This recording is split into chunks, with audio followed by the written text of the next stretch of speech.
وہ جو ان جذبات الہیہ میں آ چکا ہے، جس نے اہل بیت کے جذبے کی کنڈیشن کو درک کر لیا ہے۔ رسول خدا فرماتے ہیں من مات علی حب آل محمد مات شہیدا،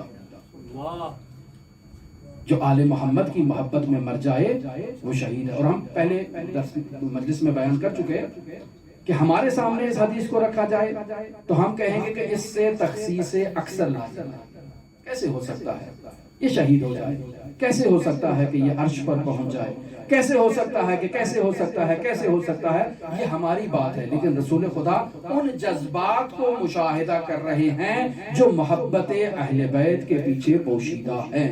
من مات علی حب آل محمد مات شہیدا، الا ومن مات علی حب آل محمد مات مغفورا، الا ومن مات علی حب آل محمد مات تائبا، الا ومن مات علی حب آل محمد مات مؤمنا مستقمل الایمان، الا ومن مات علی حب آل محمد بشرہ ملک الموت بالجنت ثم منکر و نکیر۔ ملک الموت بھی اس کو جنت کی بشارت دیتا ہے، اور جب قبر میں اس کو اتارا جاتا ہے تو منکر و نکیر بھی اسے جنت کی بشارت دیتے ہیں۔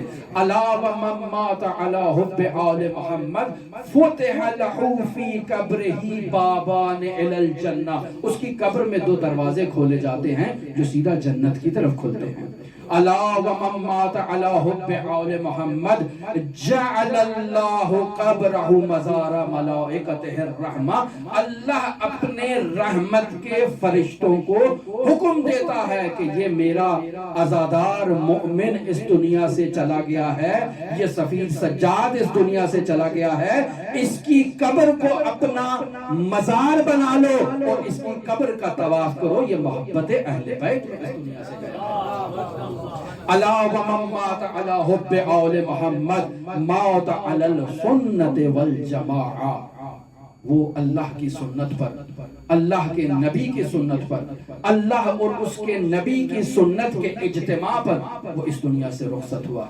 لیکن اگر کسی کے قلب میں محبت الہی نے جگہ نہ بنائی ہو، کوئی شخص اہل بیت کے بغض میں مبتلا ہو، تو فرماتے ہیں الا ومن مات علی بغض آل محمد جاء یوم القیامت مکتوب بین عینیہ آئس من رحمت اللہ، یہ قیامت کے دن ایسے آئے گا کہ اس کی آنکھوں کے درمیان لکھا ہوگا کہ اللہ کی رحمت سے مایوس شخص آیا ہے۔